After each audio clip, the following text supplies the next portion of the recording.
Fala galera, vamos aí de vídeo, aula 2, Alta Idade Média e bloco um, onde a gente vai tratar do início dessa Alta Idade Média, da formação do Reino Franco. Quando eu falo de Alta Idade Média, eu costumo abordar em cima da visão do Reino Franco, que é um reino abordado por ser um reino muito significativo na realidade da Idade Média, a partir do século V, e começa a se constituir antes mesmo da queda do Império Romano. É muito interessante que quando você fala do rei Meroveu, você já tem um rei bárbaro germânico que existia naquela região antes do Império Romano cair. Então, vamos começar a trabalhar, né? Eu basicamente quero tratar aí elementos importantes. Deixa eu ver como é que tá aqui, tá ok?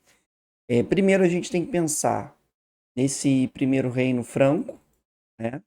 Então é importante a gente trabalhar aí o primeiro reino é, germânico e cristão. Importante pensar isso, que o reino franco ele vai ser um território significativo, ele vai se estender por uma região muito grande. Você percebe aí no mapa que você consegue ver. Eu sou bom de geografia, né? Então você tem o território do norte da Itália, você tem o que hoje é a Suíça, você tem Bavária, Austrásia, você tem parte do que hoje seria a Alemanha, Saxônia, Turíngia.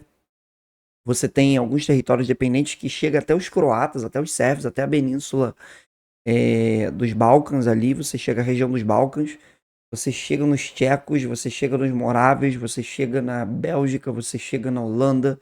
Você tem muito território envolvido, você tem parte da Espanha. Então é importante entender que eu tenho um território imenso e é visto até como a origem da Europa Ocidental.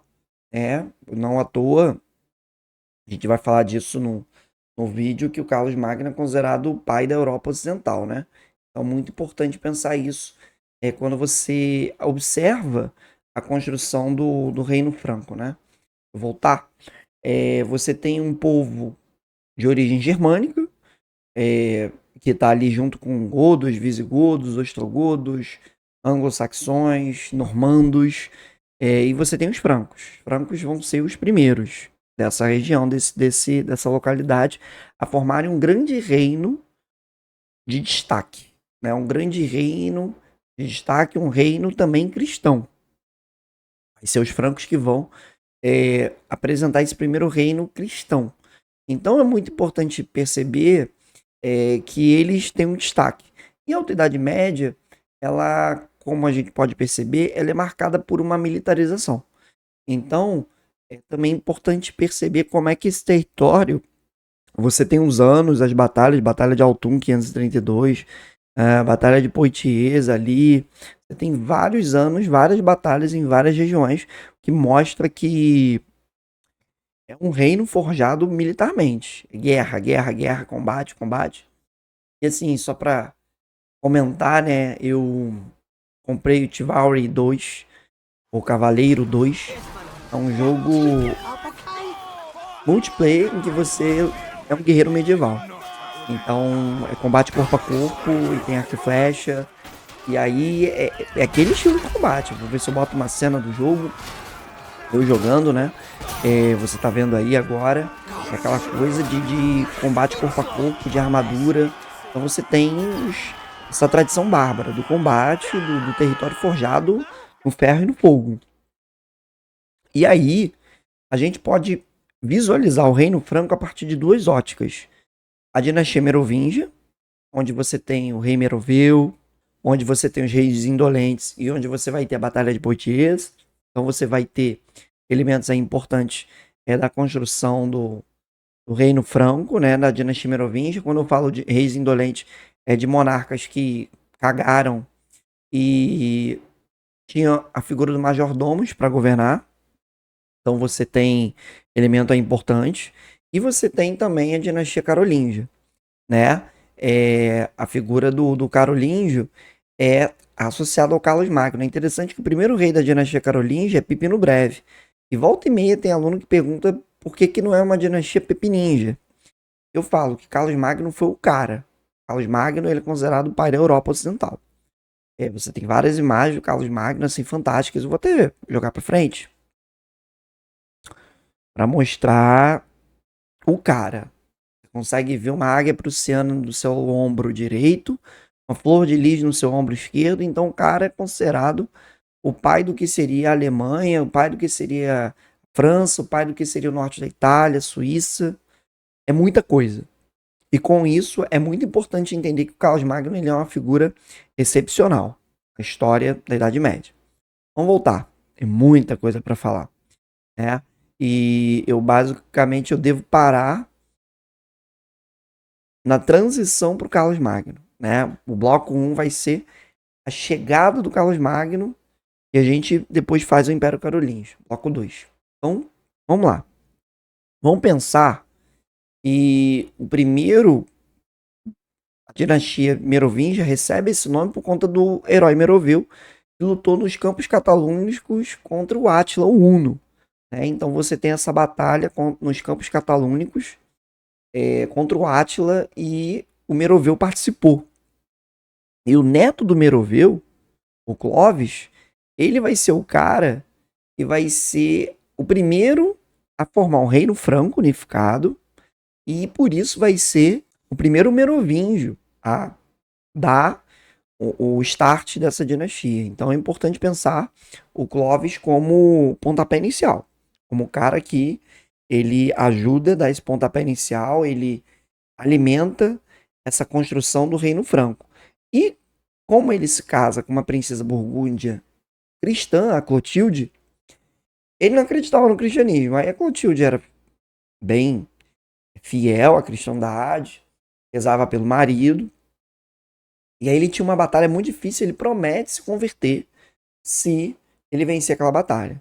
E aí ele vence a batalha, é um combate difícil, e ele cumpre a promessa e se batiza. Então ele é o primeiro rei germânico a se batizar.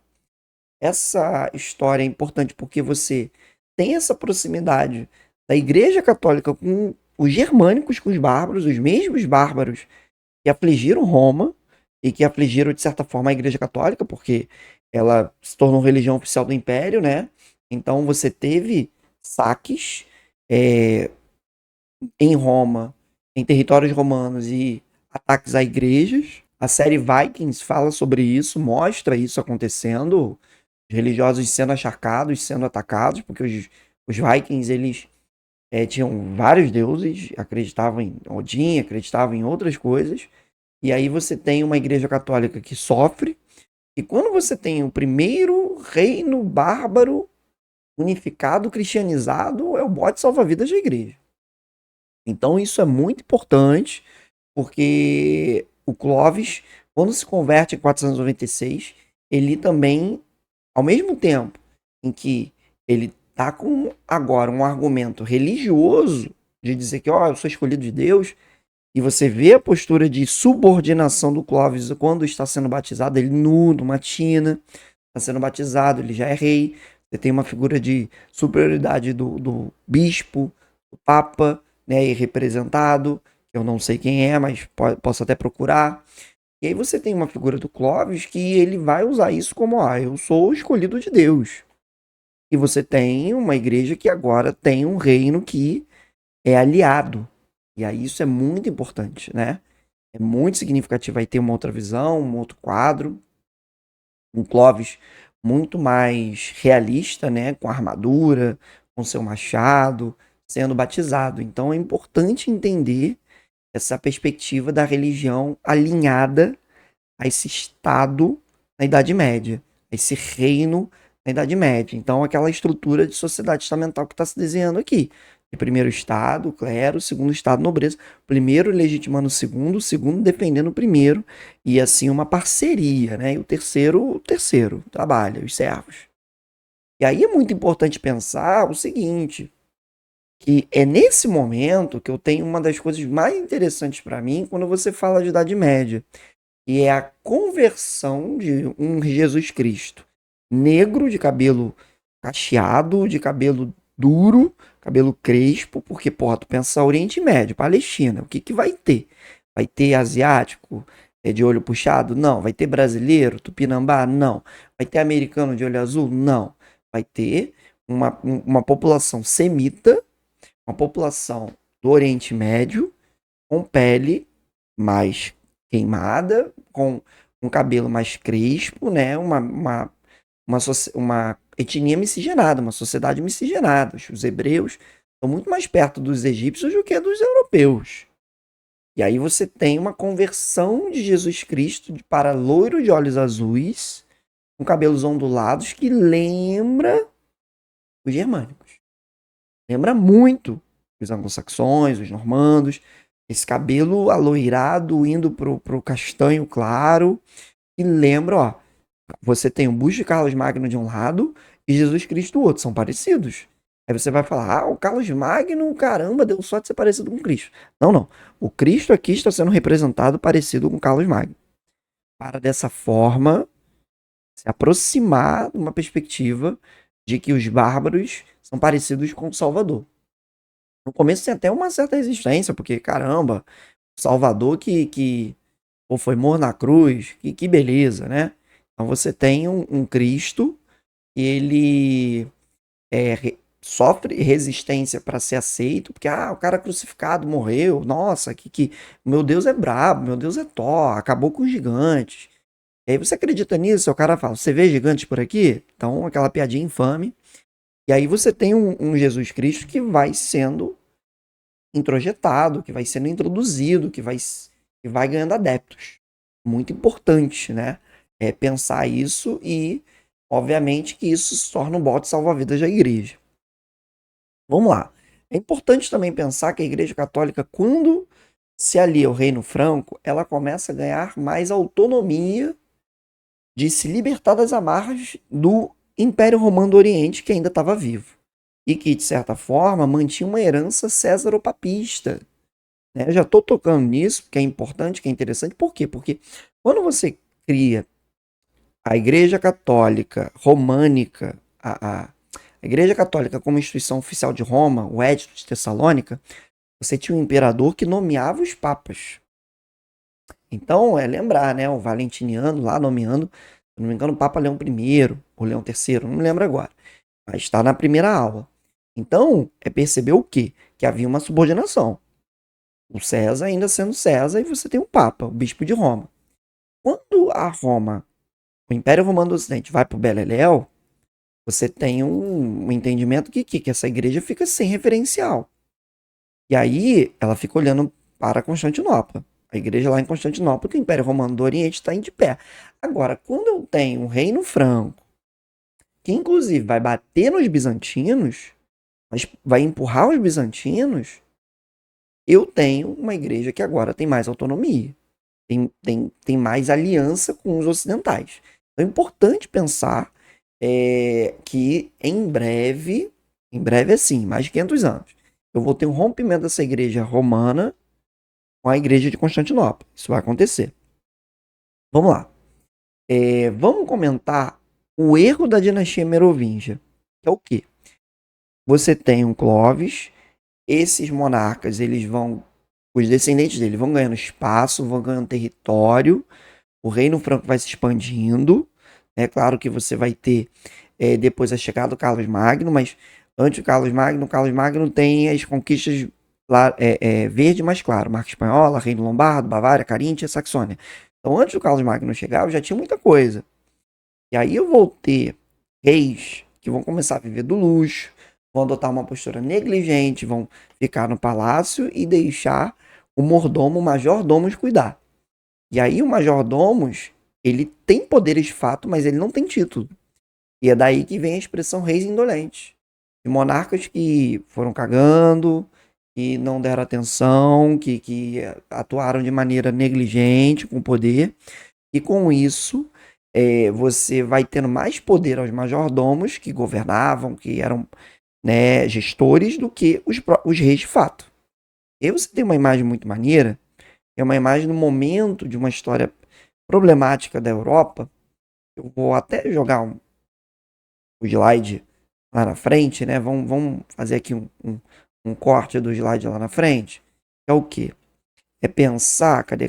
Tem alguns slides que eu ainda não atualizei, mas vou atualizar. Cadê o mundo árabe? A chegada dos árabes à Península Ibérica com Tariq, né? Com Gibraltariq, em 711. E eles alcançam o Reino Franco e você tem a famosa Batalha de Poitiers, né, de 732, quando o major-domo, o Carlos ou Martelo, que está ali com o machado negro, é uma imagem muito bonita, porque você vê a cruz cristã, você vê os francos lutando contra os árabes no lado direito seria o canto esquerdo da imagem, né? Tá a cruz no canto direito, tendo essa referência, o canto esquerdo, e o outro lado você vê alguns guerreiros árabes, né? E aí você tem o Carlos Martel, que foi responsável pela defesa, né, da realidade desse reino franco. Cadê o Martel? Ó, o Martel. Contra a presença árabe. Então é importante pensar que o avanço árabe foi barrado por conta da atuação desse cara aqui, por conta da atuação do Carlos Martel, beleza?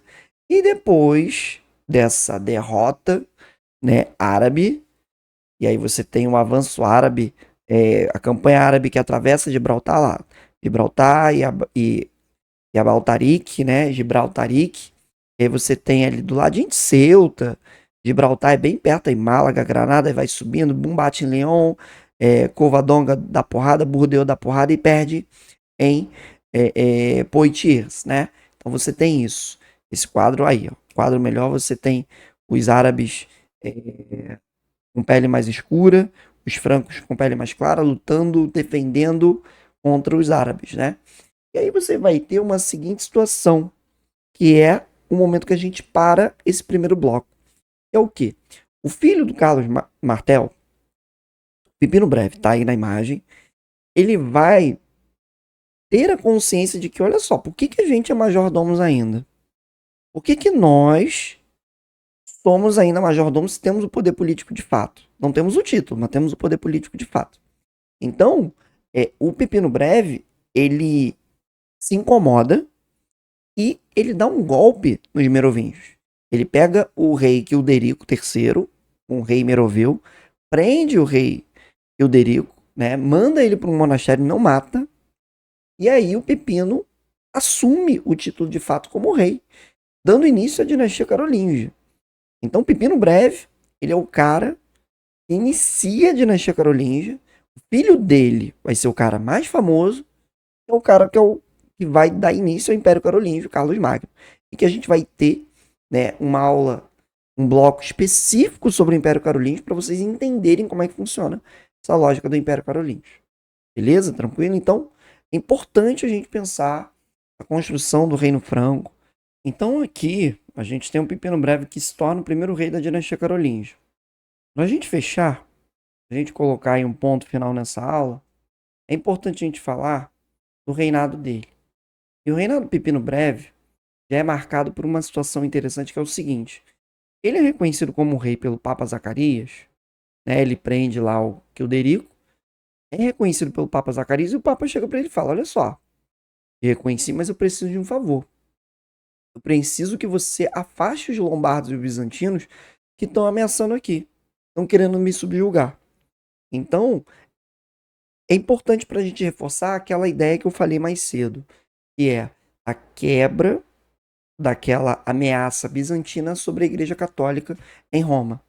Então o Pepino vai lá, bate nos bizantinos, nos lombardos, e aí em 756, quando ele vence, ele pega a região a norte da Itália, de Ravenna, região de Ravenna, e dá para a Igreja Católica num sinal de misericórdia, de auxílio, no sentido de, olha só, agora você tem suas terras.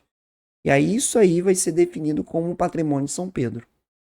Patrimônio de São Pedro são as propriedades iniciais que o Pepino doa para a Igreja Católica. E, de certa forma, a Igreja Católica agora tem terras. Gente, a gente estava falando de uma Igreja Católica que quase desapareceu. E agora essa Igreja Católica tem terras. Então é muito importante a gente pensar isso como elemento significativo desse fortalecimento da Igreja aqui nesse pontapé inicial. O próximo slide, como vocês estão vendo aí, do Império Carolíngio. E aí eu vou interromper aqui. Mas é importante pensar o Pepino Breve como o início dessa dinastia carolíngia e até mesmo do fortalecimento dessa Igreja Católica, quando ele doa terras à Igreja Católica, beleza? Então daqui a pouquinho a gente vai pro bloco 2 para falar desse cara aí, que é o cara mais famoso dessa dinastia. Não à toa, tem o nome de dinastia carolíngia. Beleza? Valeu? Até daqui a pouco, a gente já volta.